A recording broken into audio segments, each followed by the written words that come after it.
बिस्मिल्लाहिर्रहमानिर्रहीम। अस्सलाम वालेकुम।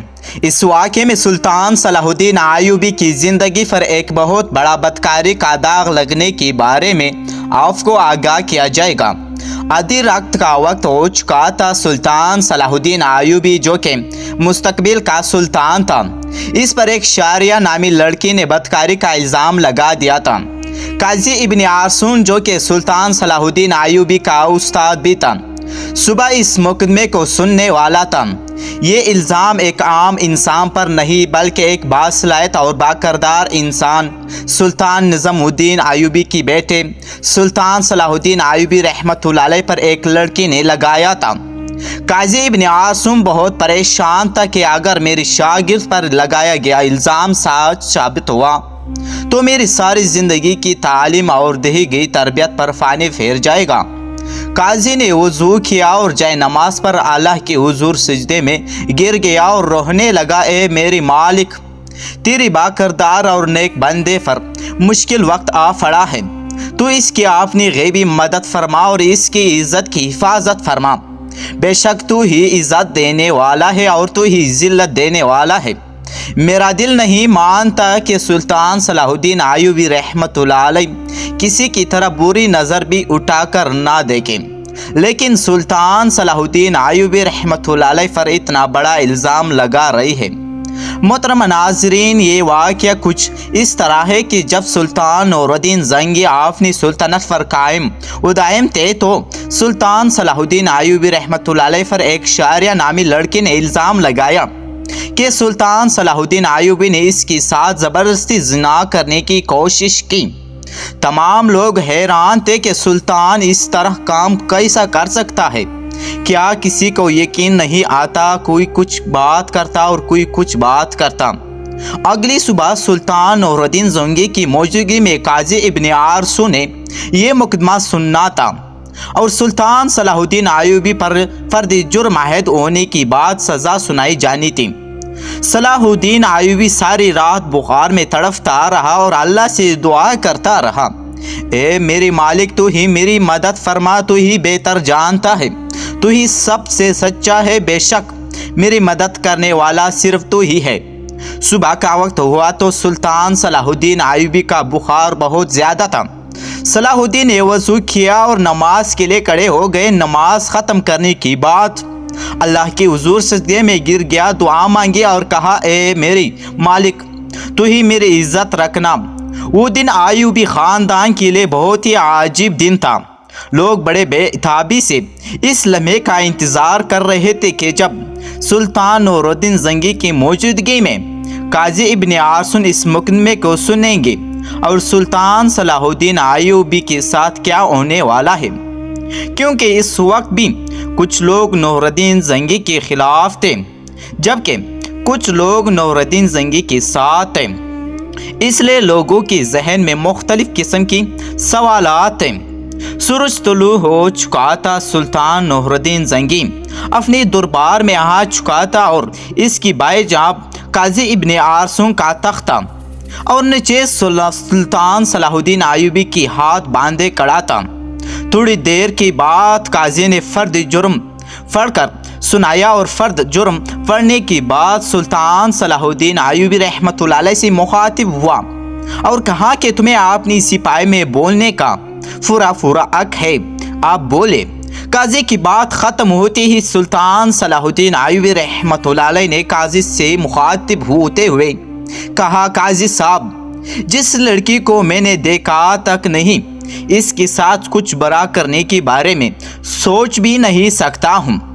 ये सुनते ही काजी साहब ने हुक्म दिया कि शारिया नामी लड़की को हाजिर किया जाए। जब वो लड़की दरबार में हाजिर हुई तो लोगों की हैरत की इंतहाई ना रही, क्योंकि इस लड़की का सारा जिस्म ढांफा हुआ था और सिर्फ आंखें वो भी बड़ी मुश्किल से दिखाई दे रही थी। सुल्तान सलाहुद्दीन अय्यूबी रहमतुल्लाह अलैह समझ नहीं पा रहा था कि जिस लड़की को मैंने देखा तक नहीं और वो मुझ पर इतना गुमनान इल्ज़ाम क्यों लगा रही है।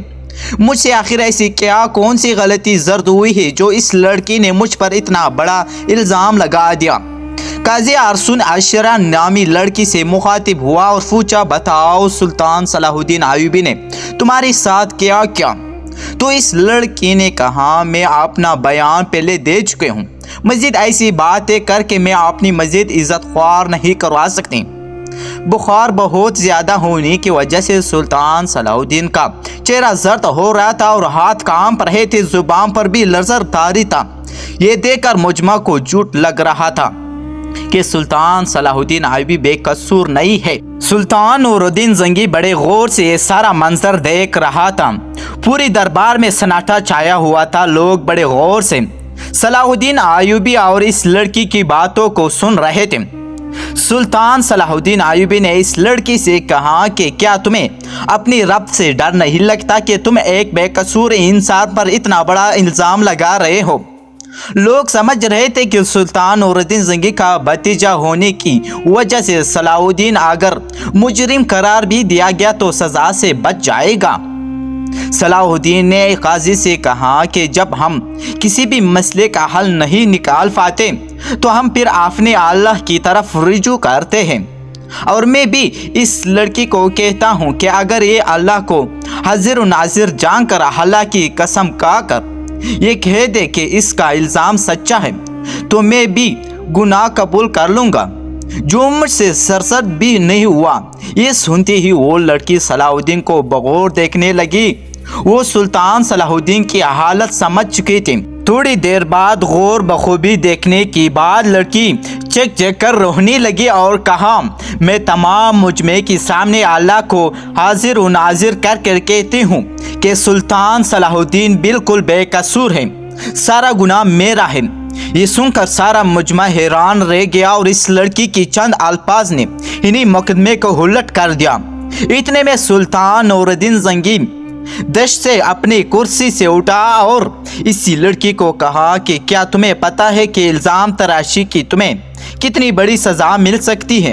تو اس نے کہا، ہاں مجھے معلوم ہے کہ اس کی مجھے کتنی بڑی سزا ملے گی۔ جس کی بات قاضی نے اشارہ سے کہا کہ آخر ایسی کیا وجہ تھی کہ تم نے صلاح الدین ایوبی پر اتنا گناہ الزام لگایا؟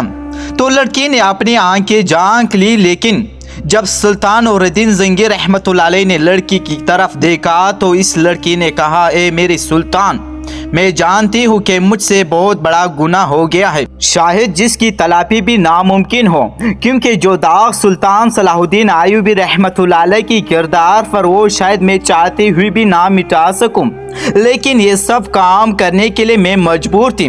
سلطان نور الدین زنگی نے پوچھا کہ بتاؤ تمہیں اس کام کے لیے کس نے مجبور کیا؟ تو اشارہ نامی لڑکے نے عامر ابن مرکوم کی طرف اشارہ کرتے ہوئے کہا کہ اس عالم مرد امیر نے مجھے یہ سب کرنے کے لیے مجبور کیا۔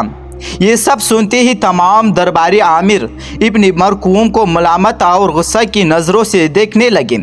امیر ابن مرکوم اپنی جگہ سے اٹھا اور بڑے دبے کے ساتھ کہنے لگا، یہ لڑکی جھوٹ بول رہی ہے، میں بھی سلطان صلاح الدین ایوبی رحمۃ اللہ علیہ کی طرح میں بھی نہیں جانتا۔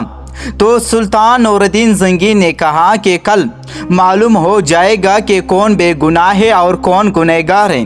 اس کے بعد سلطان نور الدین زنگی نے شہرہ نامی لڑکی کو اپنے کمرے میں بلایا اور پوچھا کہ بتاؤ اصل ماجرا کیا ہے؟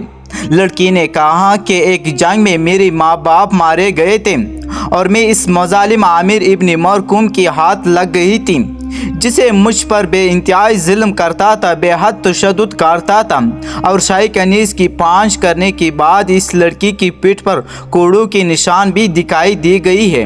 اور ادھر سلطان نور الدین زنگی کے خاص جاسوسوں نے شاریہ اور عامر ابن مرکوم کے بارے میں ساری معلومات اکٹھا کر لی اور ان کی آپس کی تعلق کو سلطان کے سامنے بے نقاب کر دیا۔